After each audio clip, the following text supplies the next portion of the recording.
बिस्मिल्लाहिर्रहमानिर्रहीम इय्याका नअबुदु व इय्याका नस्तईन। अस्सलामु अलैकुम व रहमतुल्लाह।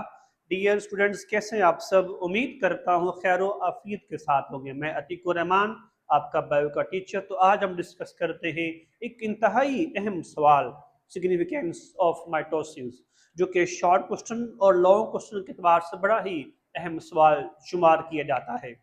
अभी हम डिस्कस करते हैं सिग्निफिकेंस ऑफ माइटोसिस, कि जो माइटोसिस है, सेल डिवीजन की एक टाइप माइटोसिस है, उसकी अहमियत क्या है, सिग्निफिकेंस क्या है। हम सब जानते हैं कि माइटोसिस ने क्या काम करने होते हैं। इडेंटिकल सेल्स प्रोड्यूस करने होते हैं। दे प्रोड्यूस इडेंटिकल सेल्स जो हूबहू अपने पेरेंट सेल जैसे होते हैं। ठीक है। अब देखिए जरा, बड़े ही मजे की बात है, जो छिपकली होती है, जब छिपकली की हम दुम काट देते हैं तो वो दोबारा नहीं बन जाती है, जिस तरह पहले की थी वैसे बन जाती है। जब हम नेल्स काटते हैं कुछ दिनों के बाद नेल्स वैसे ही उसी कलर के दोबारा बन जाते हैं। जब हम बाल कटवाते हैं तो कुछ दिनों के बाद जो बाल हैं, हेयर है, ये ग्रो करके इनका साइज बड़ा हो जाता है।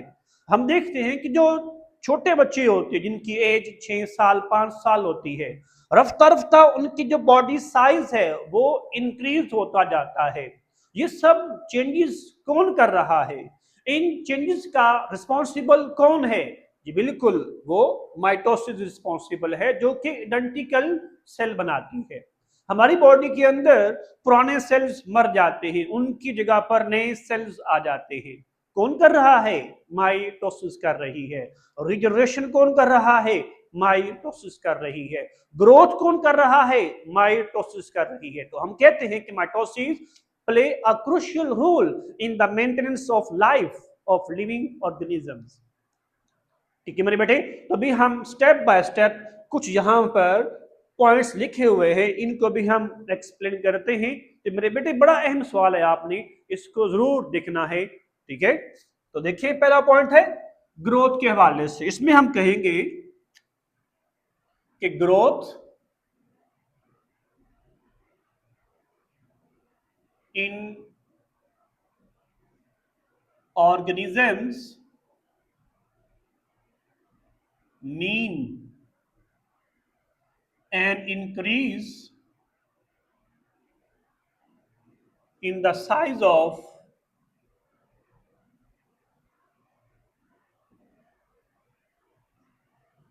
living organisms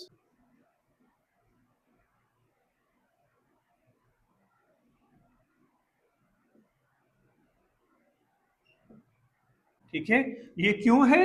क्योंकि ये नंबर ऑफ सेल्स को इंक्रीज कर रही होती है, इसीलिए ये फिर साइज में भी इजाफे का जिम्मेदार होती है। तो हम कहेंगे it occur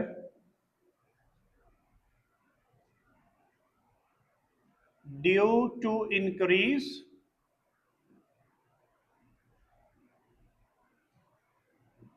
in the number of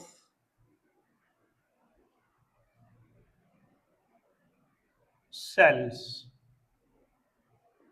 ठीक है जी।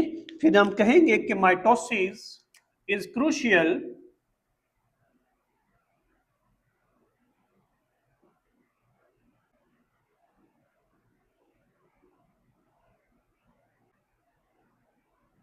in growth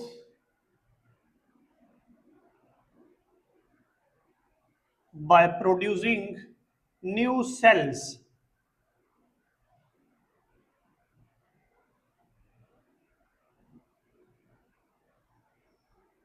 ठीक है मेरे बेटे।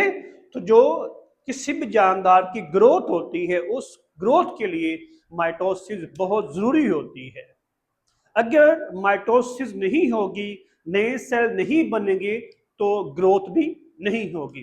दूसरा पॉइंट है सेल रिप्लेसमेंट। इस पॉइंट के अंदर जो पुराने सेल्स होते हैं वो मर जाते हैं, उसकी जगह पर नए एक्टिव और फंक्शनल सेल्स आ जाते हैं। इसे हम सेल रिप्लेसमेंट कहते हैं। तो इसमें हम बयान करेंगे कि many cells are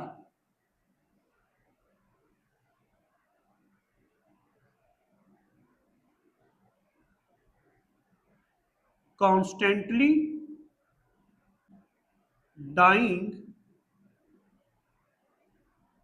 in our body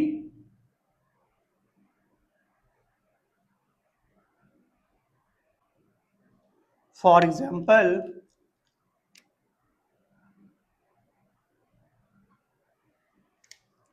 red blood cells RBCs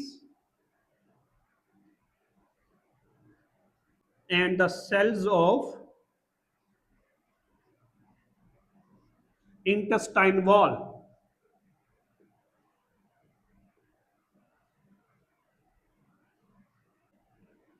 and skin।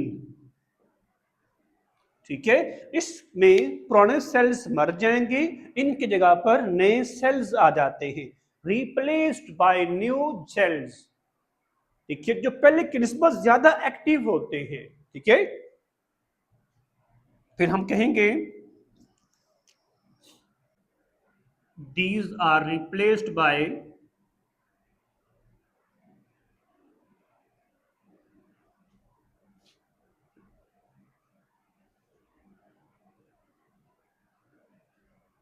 new ones which are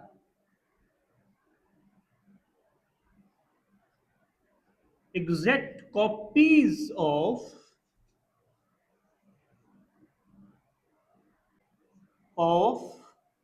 the ordered cell।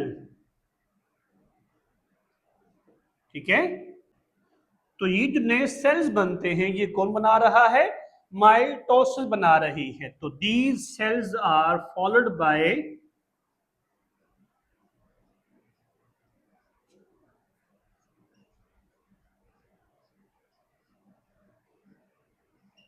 Mitosis. ठीक है, ये था दूसरा पॉइंट, सिग्निफिकेंस ऑफ माइटोसिस के हवाले से। अब डिस्कस करते हैं तीसरा, रीजनरेशन। री कहते हैं दोबारा, अगेन, जनरेशन जनरेट करना, बनाना। इसमें जो जानदार होते हैं वो अपनी बॉडी का जो लॉस पार्ट होता है, जो डैमेज पार्ट होता है, उसको दोबारा बनाते हैं, रीगेन करते हैं, उसे हम रीजनरेशन कहते हैं। In case of starfish, in case of lizard. ठीक है, ये कुछ ऐसे जानदार हैं, अगर इनके बॉडी का कुछ एक हिस्सा कट भी हो जाए, अलग भी हो जाए, तो जो लॉस पार्ट होता है वो दोबारा से रिगेन कर लेते हैं। उस पॉइंट को हम रीजनरेशन कहते हैं। ठीक है, तो इसमें हम बयान करेंगे कि some animals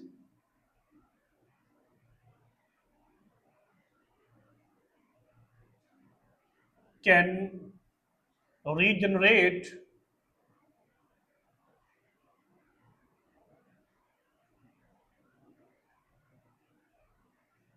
parts of body, for example, this purpose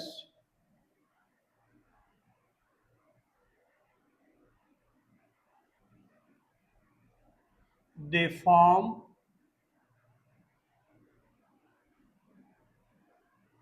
new cells by carrying out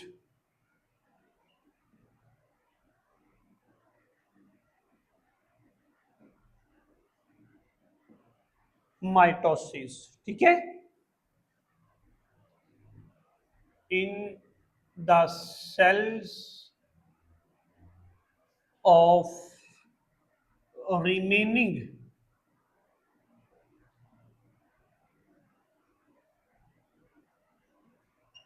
parts. ठीक है, फर्स्ट करें, अगर इतना बाजू इस स्टार फिश का कट भी हो जाए तो ये क्या करता है जी, ये जो उसके बाकी के रिमेनिंग पार्ट्स है ना, वो माइटोसिस के जरिए से इस लॉस पार्ट को दोबारा से रिगेन कर लेते हैं, दोबारा से इसको बना लेते हैं। ये किसका कर, ये किसकी बदौलत हो रहा है? माइटोसिस की बदौलत परफॉर्म हो रहा है। लास्ट पॉइंट है ए sexual reproduction. A mean not, sexual मतलब सेक्सुअली मतलब ये ऐसी टाइप ऑफ रिप्रोडक्शन है जिसके अंदर सेक्सुअल एक्टिविटीज परफॉर्म नहीं हो रही होती। इसमें सिर्फ एक ही पेरेंट सेल इन्वॉल्व होता है, उसमें माइटोसिस होती है और वो आगे नए जानदार प्रोड्यूस करता जाता है। जी मैं सुखते होंगे नहीं यार बट सब क्यों होना यार नजगी लिखा ली कोई नहीं। ठीक है बड़े साहब शुक्रिया। ओके जी ओके अल्लाह हाफिज।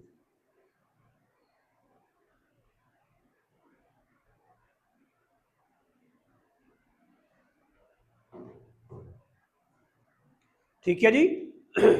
तो अब हम देखते हैं कि ये जो ए सेक्सुअल रिप्रोडक्शन होती है ना, इसमें सिर्फ एक ही पेरेंट सेल इन्वॉल्व होता है जो माइटोसिस के जरिए से नए सेल बनाता जाता है और उसके मेंबर्स आगे बढ़ते जाते हैं और ये आइडेंटिकल सेल्स होते हैं, मतलब ऐसे न्यू ऑफस्प्रिंग पैदा होंगे जो हूबहू अपने पेरेंट सेल जैसे होते हैं।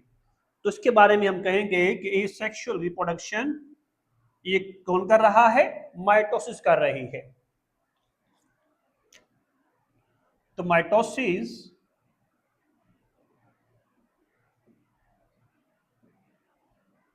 is a mean of asexual reproduction. For example,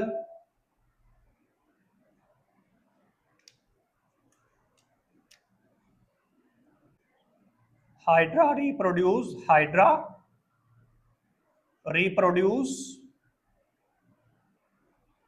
by asexually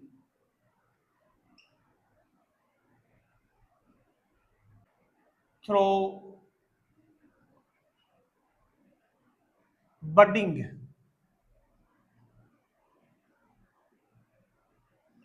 ठीक है जी, ये है डायग्राम हमारे पास हाइड्रा की।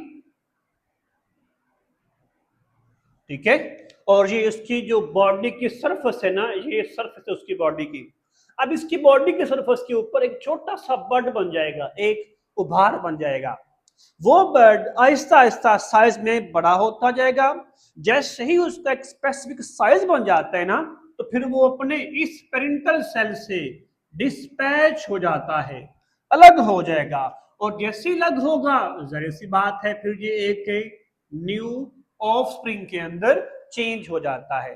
तो देखें इसके अंदर किसी किस्म के गैमेट्स नहीं बन रहे हैं, फर्टिलाइजेशन नहीं हो रही है, ना एम्ब्रियो बन रहा है, ना ही जाइगोट बन रहा है। इसमें सिंपली एक पेरेंट सेल है, वो सेल डिवाइड करता है, उभार बनता है, और वो उभार जब साइज में स्पेसिफिक हो जाता है और वो अपने पेरेंट सेल से अलग होकर एक नया ऑफस्प्रिंग प्रोड्यूस कर देता है। इसे हम बडिंग का नाम देते हैं। और बडिंग कौन कर रही है, माइटोसिस कर रही है। ठीक है, तो इसमें हम कहेंगे during this process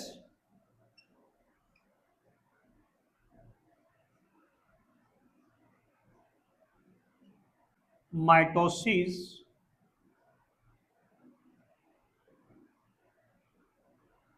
form a mass like structure। ठीक है, उस स्ट्रक्चर को हम क्या नाम देंगे जी, बड कहेंगे। ठीक है, बड बनेगा, फिर क्या होना है, on the surface of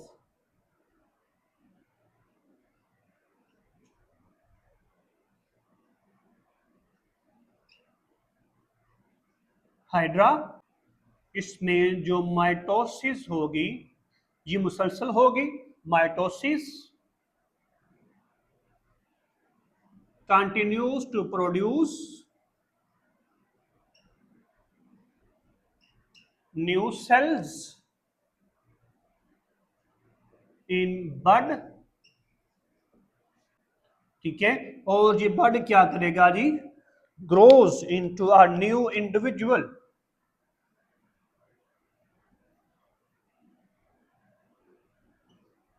into a new